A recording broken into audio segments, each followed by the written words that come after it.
సాధారణంగా ఊర్లలో కానీ బయట కానీ మేడారంలో కానీ సమ్మక్క సారక ప్రసాదం అనుకుంటా, పలహారం అనుకుంటా, బంగారం అనుకుంటా బెల్లాన్ని అందిస్తా ఉంటారు. అసలు ఈ బెల్లం కాస్త బంగారం మారడానికి, సమ్మక్క సారలమ్మ ప్రసాదం కావడానికి ఈ బెల్లంకి ఈ ప్రసాదానికి ఏంటి సంబంధం సార్? అది కొంచెం వివరించండి. మీరు అడిగిన ప్రశ్న నిజానికి వివరంగా చెప్పవలసినటువంటి అవసరం ఉంది. పావనిక అంటే పురాణ గాథ ఒకటి ఉంది. అది ఏమిటంటే సమ్మక్క ఎలా అవతరించిందనే దాని మీద ఆ పురాణం ఆధారపడింది. నేను కూడా గాడెస్ ఆఫ్ ఫోక్లో రాశాను. తర్వాత ఇప్పుడు సమ్మక్క సారక్క మేడారం జాతరలో కూడా రాశాను.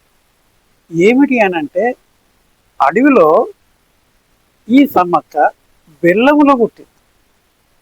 అడవిలో ఒక బెల్లంలో పుట్టింది. అక్కడ ఈ సంబంధించినటువంటి ఆమె కేరింతలు కొడుతూ ఉంటే సాంబశివ రాజు ఆయన వేటకు వెళ్ళినప్పుడు అక్కడ అమ్మాయి మాట విని అక్కడికి పోయే వరకు అక్కడ పులులు ఆమె కాపలా ఉంటాయి. నేను చూడగానే అవి తొలిగిపోతాయి. ఆ అమ్మాయిని తీసుకువస్తాడు. తీసుకొచ్చి నేను చెప్పినాక తర్వాత ఏందనంటే ఈమె దొరికింది, ఆమె పుట్టింది కూడా పున్నమి నాడు. దాన్నే మాఘ పూర్ణిమ అంటారు. దాన్ని మన వాళ్ళంతా కూడా సమ్మక్క పూర్ణిమ అని అంటారు. సమ్మక్క పూర్ణం వచ్చింది అని అంటారు. కాబట్టి ఇలా ఉంది. అయితే అలా తీసుకొచ్చినటువంటి ఆ సమ్మక్కకు ఆమె ఏ దేంట్లో పుట్టిందో ఆమె పుట్టడానికి సంబంధించినటువంటి ఆకారం అంటే అది ఏదైతే ఉన్నదో ఆ బెల్లాన్ని మర్చిపోకుండా భక్తులు ఆ బెల్లాన్ని సమర్పిస్తారు. ఆ బెల్లాన్ని వాళ్ళు బంగారం అని ఎందుకు అన్నారంటే బంగారం లాగా ఏదైతే మనం కూతుళ్ళను వాళ్ళను అని ఎలాగ పిలుస్తామో అలాగనే బంగారాన్ని కూడా వాడు బెల్లాన్ని కూడా బంగారం అంటారు. కానీ ఇప్పుడు కూడా ఎంత అంటే పత్రికల్లో కానీ టీవీలలో కానీ మేము నిలువెత్తు బంగారాన్ని సమర్పించామని అంటారు. ఇంకోటి మేడారంలో బంగారం ధర పెరిగింది అని అంటారు. ఈ బులెటిన్లో జరిగినటువంటి ఇది కాదు బంగారం అంటే, అక్కడ బెల్లం మాత్రమే. కాబట్టి ఆ పేరు అట్లా వచ్చింది. వాళ్ళు భక్తులు కూడా సమర్పించుకునేటప్పుడు తమ ఎత్తు బంగారాన్ని సమర్పించుకుంటారు. అది ఆ జాతర ఆధ్యాత్మికతకు ఒక గీటురాయి మాత్రమే.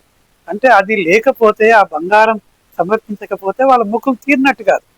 కాబట్టి అలా తీర్చుకుంటారు.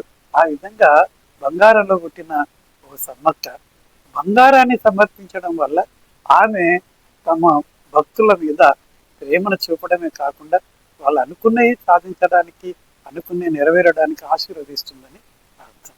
సో ఇదండి మరి తెలంగాణ రాష్ట్రంలో ములుగు జిల్లాలో జరుగుతున్నటువంటి ఒక గిరిజన జాతర.